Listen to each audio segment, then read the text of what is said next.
Hamishi? I never had a grandfather. I never had a grandmother. All my aunts. I've got 15 members of my family who passed away in this horrible Auschwitz camp. As you all know, I'm Sephardic, and my family come from the island of Rhodes Island. We'll have time later to talk about. Yesterday I've asked a few of you who have lost family in this camp, and I count from all of us here, we lost 58. Excuse me.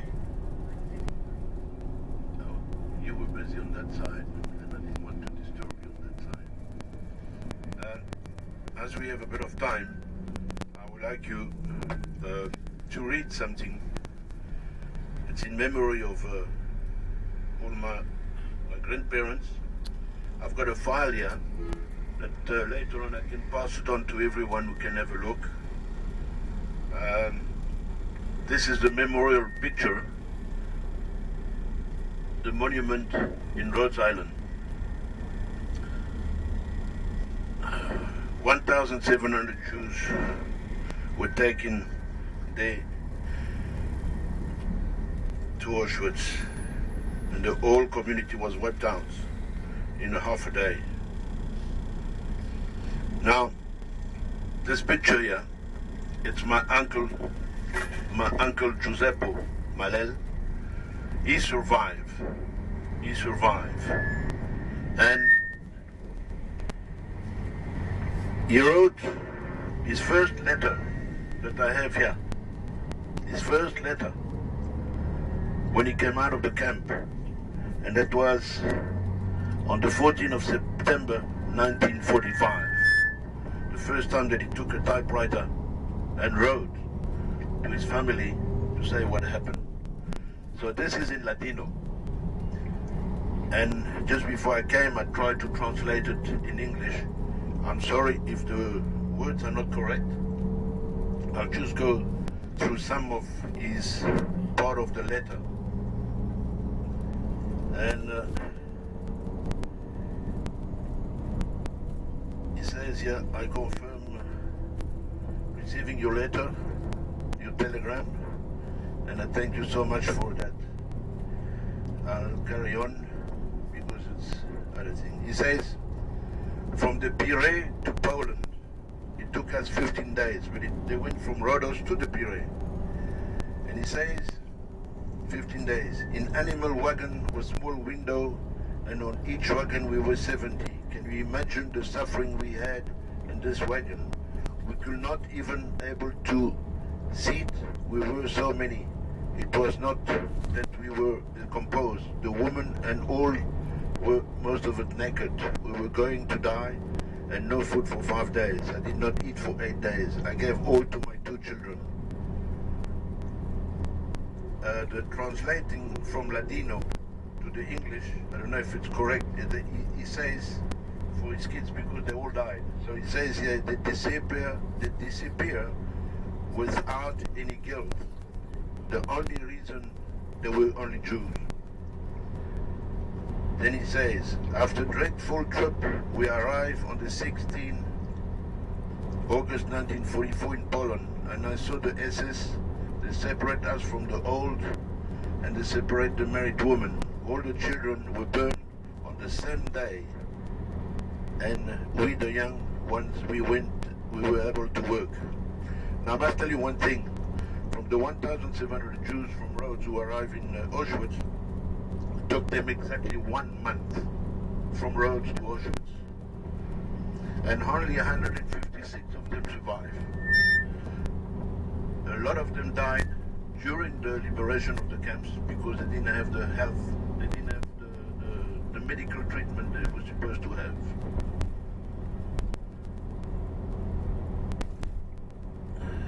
Then he says here, our beloved sister Allegra was liberated by the Americans when I arrived in Bologna. 2 months after, from a newsman I learned that Allegra was alive. Immediately I was in contact with all the authorities, and finally after 20 days I heard the news that she was in Florence in a bad condition. Immediately, I sent a telegram to the hospital, and they replied to say that she died on the 11th of August 1945. Half of her body was paralyzed and had tuberculosis. He says here, it's a traduction from the Spanish, Mr. Quimando. That means I am burning. I am burning of rage to see so much of tyranny and suffering. She was alive and came to die in Italy, and happy to give her final decent funeral. We are the one who has lost the most, 15 members, and I am alive because 3 guys that helped me in the camp. That's a very important thing, because we were talking who saved and who helped some people, and you will see what he says on the other pages. Before, my uncle had the idea to leave Italy for good also. He remained in Italy all his life. So it was done in 1945. He says here, before I leave Italy, I will do everything to bring Allegra's body to Rome to be buried in a Jewish cemetery.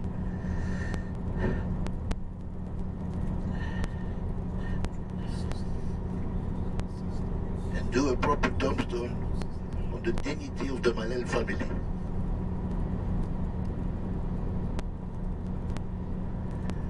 All the rest of the family, regrettably, Papa, Mama, Sarah, Diana, my in-laws, the cousins, my wife, my 2 children, another 2 children, and 3 cousins, did not have the chance to have a stone. What to say? My head's going to blow. With all that, my heart, I'm trying to translate this, became hard and cruel despite what I saw in Mauthausen, the killing of 700 to 800 persons per day. I was tired to see dead bodies every day. There was no end, but with all the courage I thank God to see you all. Our dear father used to say, you must have many sons, and tell Moshe, the family must always be united.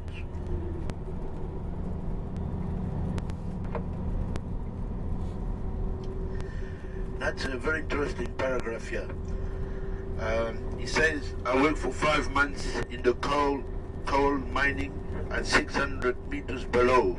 It was quite hard. We used to work 10 hours per day. I was working on an 80 centimeters gap on my knees without any moment of relaxing.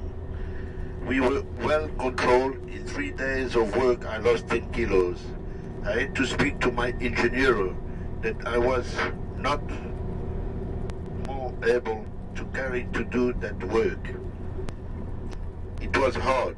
I smelled the death on me every moment, and gave him my hammer to kill me. Finally, he realized that I was too tall for that work. Working on the hole of 80 centimeters, from what I understand, he used to working with his hand and take the cow.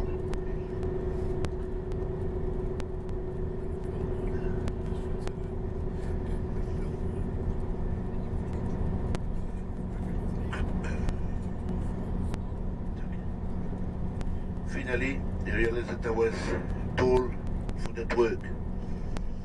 Working on that hole of 80 centimeters. He put me under control of 4 machines. I can say that I was fine. Fortunately, I was in contact with Los Muestros. Los Muestros, that means my friend from Rhodes. That's what he means. We call it Los Muestros. And friends with some Polish, and that they used to get me some food every night, and it is because of them that I did survive. So we were talking about this problem before. On the 19th of January 1945, the Russians were coming, and we had to evacuate the camp. And we marched 80 kilometers and over 700 died. And then they put in the open animal wagons with temperature of less 30 degrees without eating. 120 persons per wagon, 10 to 15 used to die every day. They obliged us to eat snow. This trip was 6 days. I arrived half dead at the Mauthausen camp. We were free by the Americans on the 23rd of January 1945, and I was operated 3 times on my feet, and very lucky that I survived. I was in hospital till the 5th of May 1945. The last 3 months before liberation, in each block hospital there were approximately 950 to 1,000 persons, and every day we used to have around 5 deaths to some blocks, and there were 70 to 80 dead per day. Many days we stayed without food, some soup, hot water with some margarine, and every 3 days 45 grams of whole bread. We were obliged to eat coal with grass and peeled potatoes. Despite that many were sick, we were obliged to shower twice a week, and we had to march 300 meters completely naked, without shoes, on the snow. Day 35, and I was not clean and naked. I lived mostly naked from the 23rd of January till the 5 naked. I was naked like my mother gave me birth. I mean, this is the traduction, the way it is. I'm trying to explain exactly what the traduction from the Ladino Spanish. What we went through in the German camps, it's incredible.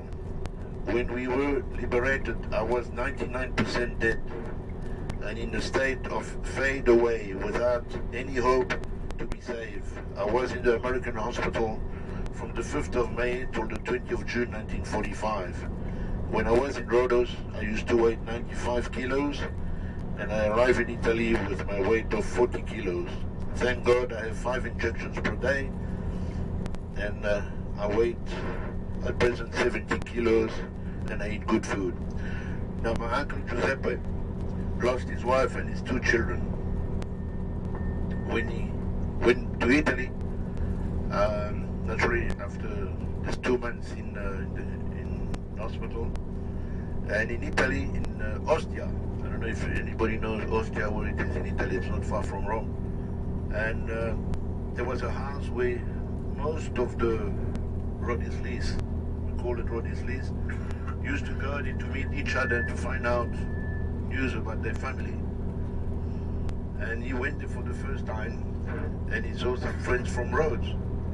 And then he saw a lady, Rosha Hanan. She was completely lost. The only family she had was in Rhodesia, at the time Zimbabwe today. She was all alone and all lost. Believe it or not, an hour after, he told her, let's get married. And they got married. They had 2 wonderful children.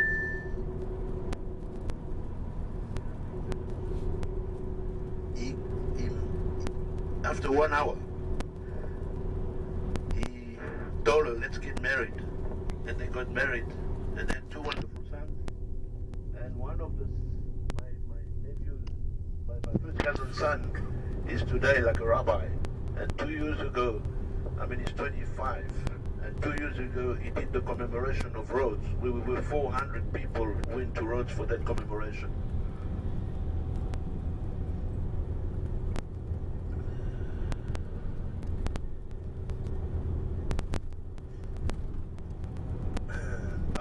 This book can be in hands of, I will pass it around. I'm quite involved in the Sephardic community in Cape Town for all the people from Rhodes, mainly the deportees. I have to tell you one thing. I've got here 2 documents. 2 documents. Yeah. These documents were done by the Italian authority. And when the fascist law came out, they took the names of all the Jewish people from Rhodes. And you will see here, it says Raza Hebraica. Raza Hebraica. That means Jewish race. So when the Germans want to take the Jews out of Rhodes, the Italians gave them this list. and I've got copies of this. It's the name of my family that I find. The Jews of Rhodes were the last community, I think the last community were taken to Auschwitz. They were taken on the 23rd of July 1944. And one story that I have to tell you is that we had a wonderful Turkish consul in Rhodes.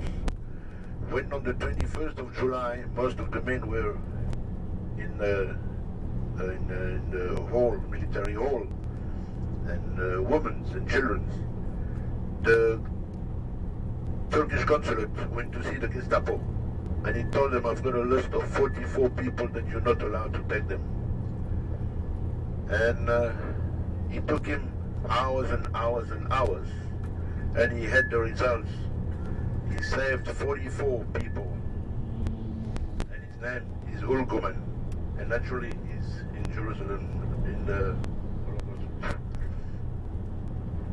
And also, the day before the deportation, the Muslim imam, Sheikh, because the relations with the Turks in Rhodes were good, he took the 16 Sefer that they were in Rhodes and hide them in the mosque. And this 16 Sefer were shown to the Israeli delegation when they came to Rhodes in 1949 to sign the armistice with Egypt and Jordan and all that. And 14 of them went to Israel with Moshe Dayan, with Rabin, and with the other guys.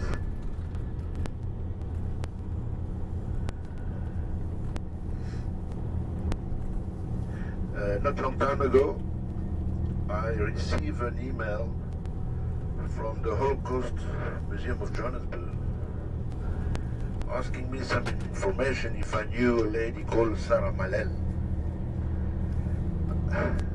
And that's an amazing story.